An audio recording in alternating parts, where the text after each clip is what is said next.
इधर हमास के ठिकानों पर इजराइल की वायुसेना के हवाई हमले जारी हैं। इजराइल की सेना ने गाजा पट्टी में बंदरगाह को निशाना बनाया।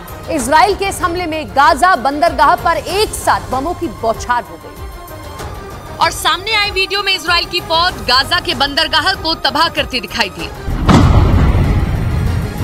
इस हमले के बाद समंदर के अंदर से धुएं का गुबार उठता नजर आया। एक और तस्वीर में एक जहाज आग के गोले में तब्दील नजर आई। हमास के लड़ाकों के हमले के बाद से इजराइल की सेना लगातार पलटवार कर रही है, जिसमें गाजा में हमास के ठिकानों पर चुन चुन कर वार किया जा रहा है। इजराइल की सेना ने गाजा के अंदर भोजन, ईंधन और दवाओं की एंट्री रोक दी है। इसीलिए इजराइल की सेना ने गाजा के बंदरगाह को निशाना बनाया। इजराइल की इस एयर स्ट्राइक के बाद हमास के लड़ाकों की मुश्किलें बढ़ गई हैं, जिसके लिए उसने गाजा पट्टी को रात भर धमाकों से दहला दिया और बिना रुके गाजा पट्टी पर मिसाइलें दागता रहा। हमास के हमले के बाद इजराइल ने गाजा पट्टी को चारों तरफ से घेर लिया और हमास के लड़ाकों को एक पल भी चैन की सांस नहीं लेने दी और गाजा पट्टी रात भर धमाकों से दहलती रही। गाजा पर रात में हुए हमले की जो तस्वीरें सामने आई, उनमें एक में तो इतना जोरदार धमाका हुआ कि पूरा का पूरा गाजा शहर थर्रा गया।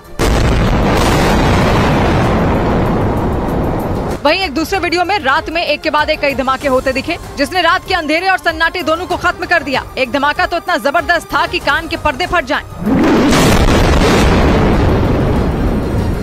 इजराइल पर हमास के हमले के बाद गाजा पट्टी के लोगों की हर रात डर के साए में गुजरी, क्योंकि इजराइल ने गाजा पट्टी पर रात के अंधेरे में इतने रॉकेट दागे कि गाजा शहर की सुबह भी काली हो गई। इजराइल के गाजा पर रात में किए गए हमले की जो तस्वीरें सामने आई, उन्हें देखकर लगा कि किसी ने एक साथ आसमान में खूब सारे पटाखे फोड़ दिए हों, जो लगातार गाजा पर गिरते रहे और वहां धमाकों की गूंज सुनाई देती रही।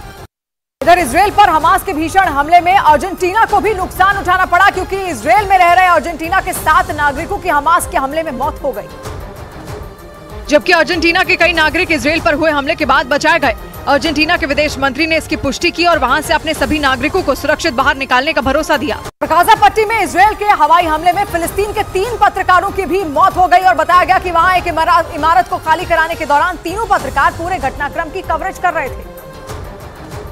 तभी इजराइल की सेना ने गाजा पट्टी में एक के बाद एक ताबड़तोड़ बमबारी कर दी, जिसमें फिलिस्तीन के पत्रकार सईद अल तवील, हिशाम अल नवाजा और मोहम्मद सबाह की मौत हो गई।